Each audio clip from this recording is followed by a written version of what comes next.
जय सत्य सनातन दोस्तों, जय महाकाल। दोस्तों, मैं A P Pandey, astrologist and mythologist. A P Pandey की पाठशाला में आपका स्वागत है। कैसे हैं आप सब? आशा करता हूं कि स्वस्थ होंगे, मस्त होंगे। दोस्तों, आज पाठशाला में ज्ञान वापी मंदिर से जुड़े ऐतिहासिक व पौराणिक तथ्य बताएंगे। लेकिन बता दें कि ये एपी पांडे की पाठशाला चैनल का उद्देश्य धर्म, भारतीय जीवन मूल्यों और संस्कृत को समर्पित है। हिंदी के बड़े बड़े विद्वान अपने शोधपूर्ण लेखों से जो बताते हैं तो उसे ही समृद्ध करते हैं। जिन विषय पर देश का मेन लाइन मीडिया मौन रहता है, हम उन मुद्दों को देश के सामने लाते हैं। इस चैनल के संचालन में हमारा कोई आर्थिक व कारोबारी आधार नहीं है। दोस्तों, ये चैनल सनातन और भारतीयता की सोच रखने के वाले स्नेही जनों के सहयोग से चल रहा है। यदि आप अपनी ओर से कोई सहयोग करना चाहें तो वीडियो को शेयर कर दें, सब्सक्राइब कर दें। लेकिन दोस्तों, सब्सक्राइब करने के साथ साथ बेल आइकन बटन अवश्य दबा दें और आपका चैनल में स्वागत है। दोस्तों, आपका छोटा सा सहयोग भी हमें इस चैनल को और समृद्ध करने और सनातन धर्म का ज्ञान, भारतीय जीवन के मूल्यों को दोस्तों प्रचारित प्रसारित करने के लिए प्रेरित करेगा। ज्ञान वापी मंदिर के विषय में आज हम बताएंगे। ज्ञान वापी मंदिर से जुड़े ऐतिहासिक व पौराणिक तथ्य बताएंगे। ज्ञान वापी मंदिर पुराणों के अनुसार ज्ञान वापी की उत्पत्ति तब हुई थी जब धरती पर गंगा जी नहीं थी। जब भगवान शिव ने स्वयं अपने अभिषेक के लिए त्रिशूल चलाकर जल निकाला, यहीं पर भगवान शिव ने माता पार्वती को ज्ञान दिया। इसीलिए इसका नाम ज्ञान वापी पड़ा और जहां से जल निकाला उसे ज्ञान वापी कुंड कहा गया। ज्ञान वापी का उल्लेख हिंदू धर्म के पुराणों में मिलता है, तो फिर ये मस्जिद के साथ नाम कैसे जुड़ गया? दोस्तों, वापी का अर्थ होता है कूप, बावड़ी। ज्ञान वापी का संपूर्ण अर्थ है ज्ञान का तालाब। दोस्तों, काशी में 6 वापियों का उल्लेख है। काशी में 6 वापियों का उल्लेख है। मैं बताता हूं क्रमशः। और यह उल्लेख पुराणों में भी मिलता है। पहली वापी ज्येष्ठा वापी, जिसके बारे में कहा जाता है कि यह काशीपुरा में थी, अब लुप्त हो गई है। दूसरी वापी ज्ञान वापी, जो काशी विश्वनाथ मंदिर के उत्तर में है। तीसरी वापी करकोटक वापी, जो नागकुआं के नाम से प्रसिद्ध है। और चौथी वापी भद्र वापी, जो भद्रकूप मोहल्ले में है। दोस्तों, 5वीं वापी शंखचूड़ा वापी लुप्त हो गई है। 6ठी वापी सिद्ध वापी, जो बापू बाजार में है दोस्तों, और अब लुप्त हो गई है। 18 पुराणों में से एक लिंग पुराण में कहा गया है, देवस्य यक्षिणी भागे वापी तिष्ठति शोभना।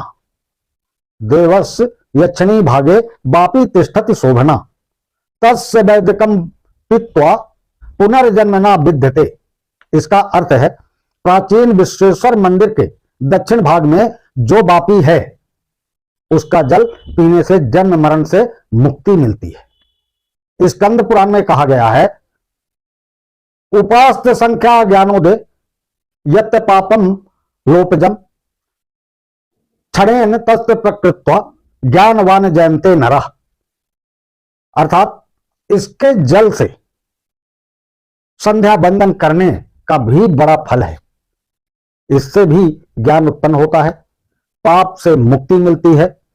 स्कंद पुराण में कहा गया है, योस्त मूर्ति महादेवा पुराणे पठित तस्यैव बुंसयामि मूर्ति ज्ञान वापिका। दोस्तों, ये स्कंद पुराण में इसका वर्णन है और इसका मैं अर्थ भी बता रहा हूं, लेकिन मैं अपने पुराणों की बात, जो अब कम से कम नहीं तो 10,000 वर्ष पुराने हैं। अर्थात ज्ञान, इसका अर्थ यह है कि ज्ञान वापी का जल भगवान शिव का ही स्वरूप है। पुराण जो न जाने कितनी सदियों पहले लिखे गए, उनमें भी ज्ञान वापिका को भगवान शिव का स्वरूप बताया गया है। सारे पुराण कह रहे हैं कि ज्ञान वापी हिंदुओं से जुड़ा हुआ है, लेकिन आज आप सुनते हैं कि मस्जिद का नाम है ज्ञान वापी मस्जिद। मुस्लिम आक्रांताओं के आक्रमण से पहले काशी को अभिमुक्त और भगवान शिव को अभिमुक्तेश्वर कहा जाता था। काशी में अभिमुक्तेश्वर के स्वयं प्रकट हुए शिवलिंग की पूजा होती थी, जिसे आदिलिंग कहा जाता था। लेकिन मुस्लिम आक्रांताओं के आक्रमणों ने काशी के मंदिर को कई बार नष्ट किया। दोस्तों, मोहम्मद गोरी, कुतुबुद्दीन और ये कुतुबुद्दीन ऐबक का बनारस विजय के लिए भेजा गया था। कुतुबुद्दीन ऐबक के हमले में बनारस के 1000 से भी अधिक मंदिर तोड़े गए और मंदिरों की संपत्ति 1400 ऊंटों पर लादकर मोहम्मद गोरी को भेज दी गई थी। बाद में कुतुबुद्दीन को सुल्तान बनाकर गोरी अपने देश वापस लौट गया। कुतुबुद्दीन ऐबक ने बनारस में शासन के लिए 1197 में एक अधिकारी नियुक्त किया। बनारस में ऐबक के शासन ने बड़ी कड़ाई के साथ मूर्ति पूजा हटाने की पूरी कोशिश की। दोस्तों, इसका नतीजा यह हुआ कि क्षतिग्रस्त मंदिर वर्षों तक ऐसी ही पड़े रहे, क्योंकि इन्होंने ऐसा तोड़ा और ऐसा इनका राज चलता था कि किसी की हिम्मत ही नहीं हुई कि इन मंदिरों को फिर से बनाएं। लेकिन 1296 में आते आते बनारस के मंदिर फिर से बनने चालू हुए धीरे धीरे। दोस्तों, तो जब उस समय शासक बदलते गए, फिर से काशी की शोभा बढ़ाने लगे मंदिर बना करके। बाद में अलाउद्दीन खिलजी के समय बनारस के मंदिर फिर से तोड़े गए। फिर 14वीं सदी में तुगलक शासकों के दौर में जौनपुर और बनारस के कई मस्जिदों का निर्माण हुआ। कहा जाता है कि ये मस्जिदें मंदिरों के अवशेषों से बनाया गया था, मंदिरों के अवशेषों से बनाई गई थी। 14वीं सदी में जौनपुर के सरकी सुल्तानों ने पहली बार काशी विश्वनाथ मंदिर को तोड़वाया। 15वीं सदी में सिकंदर लोदी के समय भी बनारस के सभी मंदिरों को फिर से तोड़ा गया। वर्षों तक मंदिर खंडहर में बने रहे। 16वीं सदी में अकबर के शासन में इनके वित्त मंत्री टोडरमल ने अपने गुरु नारायण भट्ट के आग्रह पर 1585 में विश्वेश्वर का मंदिर बनवाया, महाविश्वेश्वर का मंदिर बनवाया, जिसके बारे में कहा जाता है कि वहां काशी विश्वनाथ का मंदिर है। टोडरमल ने विधि पूर्वक विश्वनाथ मंदिर की स्थापना ज्ञानवापी क्षेत्र में की। इसी जमाने में जयपुर के राजा मान सिंह ने बिंदु माधव का मंदिर बनवाया, लेकिन दोनों भव्य मंदिरों को औरंगजेब के शासनकाल में फिर से तोड़ दिया गया। 1669 में औरंगजेब ने बनारस के सभी मंदिरों को तोड़ने का फरमान दे दिया, जिसके बाद बनारस में 4 मस्जिदों का निर्माण हुआ, जिसमें से 3 उस वक्त के प्रसिद्ध मंदिरों को तोड़कर बनी थी। जिसमें विश्वेश्वर मंदिर की जगह में मस्जिद बनी, उसे ज्ञानवापी मस्जिद कहा जाता है। यह दावा है कि लोगों का दावा है। दूसरा दावा यह है कि बिंदु माधव मंदिर के स्थान पर धरहरा मंदिर बनाई गई, फिर से आलमगीर मस्जिद को कृत विश्वेश्वर मंदिर की जगह पे बनाई गई, जिसको अभी हम लोग ज्ञानवापी बोलते हैं, और ज्ञानवापी में विवाद हो रहा है।